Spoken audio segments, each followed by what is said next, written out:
Bila kita tekan pun nampak tu, dia macam keras sikit. Yang ini, nampak beza dia tu. Nak buat kek span ni senang je. Cuma dia ada pantang larang yang patut korang perlu elakkan. So, dekat dalam video kali ni, Eli akan tunjukkan 10 kesilapan untuk dielakkan bila buat kek span dan apa bezanya antara kek yang jadi dengan kek yang kurang jadi supaya korang tak ulang kesilapan yang Eli buat.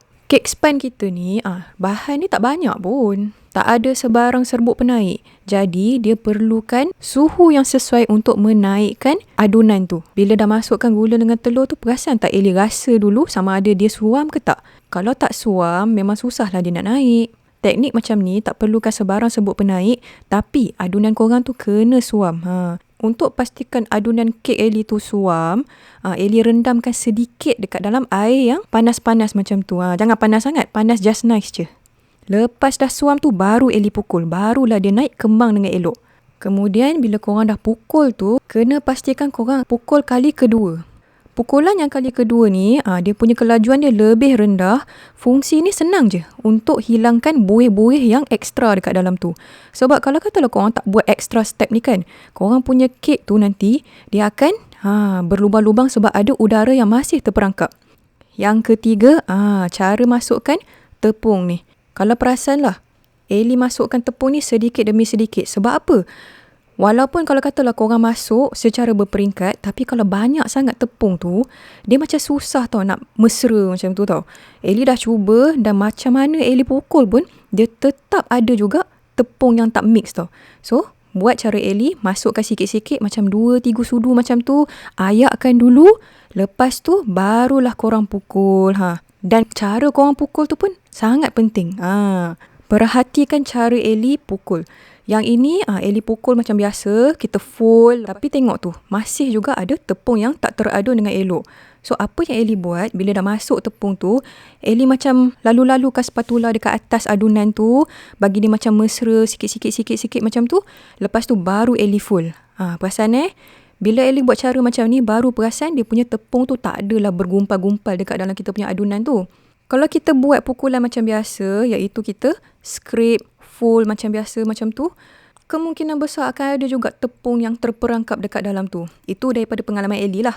Jadi, kalau katalah korang tetap ada masalah yang sama, macam tengok tepung tu macam tak mix betul lagi kan, tak apa, pelan-pelan kat mana yang macam tak berapa mix tu, macam sapu-sapu macam tu, sampailah dia teradun dengan adunan tersebut. Yang penting jangan pukul dia terlampau kuat, sebab kalau terlampau kuat pula, ada pula masalah yang seterusnya, iaitu korang akan over whip. Kalau korang over whip, yang ni kira game over lah. Korang punya kek tu confirm tak lembut sangat. Tengok yang kiri ni, iaitu yang over whip, dan yang kanan yang elok ni. Nampak beza dia? Bila kita over whip, habis udara dekat dalam tu semuanya terkeluar. Kalau macam tak nampak beza ni lagi, tengok bila kita tuang. Nampak tu? Lagipun, lepas korang pukul over whip tu, bukannya tepung tu betul-betul mesra juga. Ada juga ketulan yang lain tu. So, make sure jangan over whip. Yang tu sangat penting, okay? Seterusnya, kalau katalah korang nak tahu macam mana tekstur yang terbaik, bila korang pukul tu, dia kena ada tekstur ribbon macam ni. Bila korang tarik je macam tu, dia jatuh elok aja. Dan satu lagi yang penting, dia tak boleh putus-putus. Kalau boleh tu, dia turun dengan elok saja. Barulah korang punya kek tu, dia punya tekstur adalah tekstur yang terbaik. Nak tahu tekstur yang okey ke tak? Buat yang cara ribbon macam ni. Seterusnya, bila dah mix elok apa semua tu, jangan lupa ketuk. Bukanlah ketuk macam nak ketuk paku tu. Just angkatkan sedikit. Lepas tu, turunkan korang punya bekas tu, supaya udara dekat dalam yang terperangkap tu akan keluar.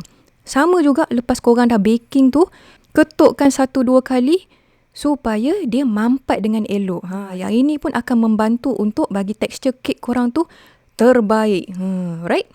Untuk mudahkan semua proses korang ni, pastikan bekas korang tu dah siap lining semua dah. Sebab apa? Lepas korang dah nak settlekan adunan kek apa semua tu, tak ada masa dah nak fikir pasal bekas tu. Sebab bila korang dah mix apa semua, dia akan terus tuang macam tu. Lepas tu terus bakar. Memang kena cepat. So, sekarang ni tinggal untuk nak bakar aja.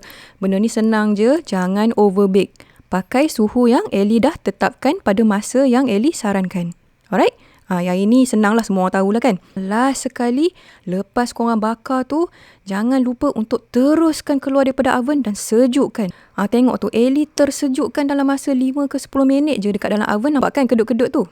Tak ada nak biar dia sejuk dekat dalam oven, bawa je keluar. Lepas tu terus terbalikkan dekat atas para korang tu dan biarkan dia sejuk sebentar dekat atas para dengan keadaan terbalik. So itulah dia 10 tips untuk bantu korang punya cake sponge lebih lembut.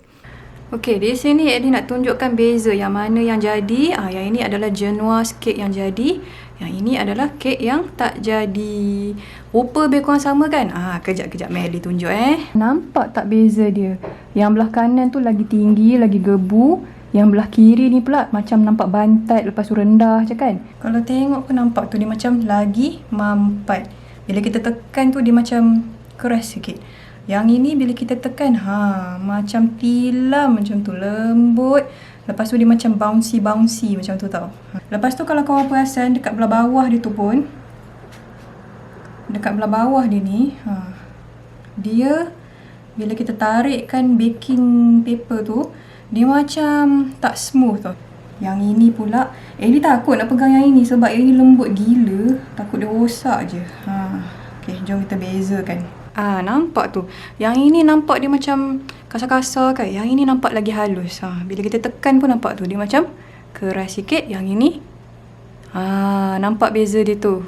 Okay. So sekarang ni jom kita tengok belah dalam dia pula. Tengok apa beza dekat dalam dia tu. Alright. Jom kita tengok belah dalam Mana nak tahu kat mana Ellie beli pisau ni. Ellie beli kat IKEA je. Okay.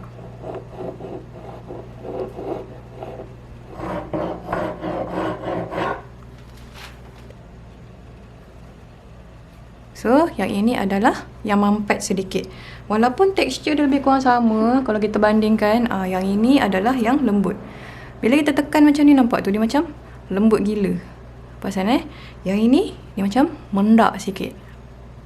Walaupun nampak tekstur dia hampir sama dekat dalam, tapi dia lebih keras, yang ini lebih lembut.